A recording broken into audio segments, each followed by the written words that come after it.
Bruce Lee realized very early in his martial arts journey that traditional systems, while valuable, often limited the fighter.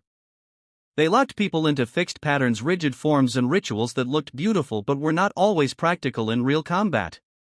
He saw that many martial artists were training to win tournaments, not to survive real fights. This is where Bruce introduced Jeet Kune Do, his revolutionary approach to combat, which he called the art of fighting without fighting. For his students, this was a shocking revelation. Instead of memorizing hundreds of kata or forms, they learned adaptability, speed, directness, and the ability to cut through the unnecessary. It wasn't about tradition, it was about truth in combat. The students who trained under him didn't just gain skills, they gained a mindset that turned them into unpredictable and dangerous fighters. Personal training, Bruce Lee's intense and ruthless standards. One of the reasons Bruce Lee's students became so deadly is because Bruce never allowed mediocrity in his training. He pushed every single one of them to their limits and beyond. Bruce wasn't interested in creating clones of himself, he wanted each student to maximize their own body, their own talents, and their own strengths. His training sessions were brutal. Students recall running until their lungs burned, lifting weights until their arms shook, and drilling punches and kicks until their knuckles were raw.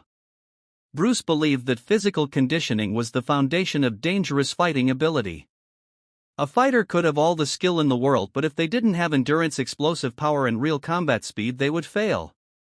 Under his guidance, his students became machines, fighters who could deliver knockout strikes, control their breathing under pressure, and fight with intensity long after their opponents were exhausted.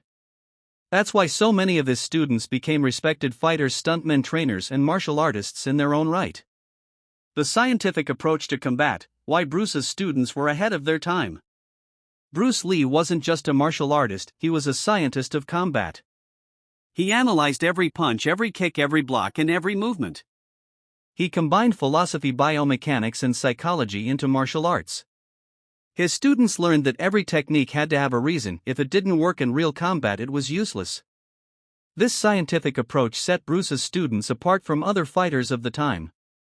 While traditional schools taught students to memorize routines, Bruce's students were learning how to break down an opponent's rhythm, how to read body language, and how to use psychology to gain an edge before the fight even began.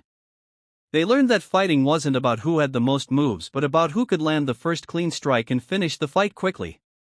This mindset made them extremely dangerous because they were trained to think like predators, not performers. The famous students, legends born.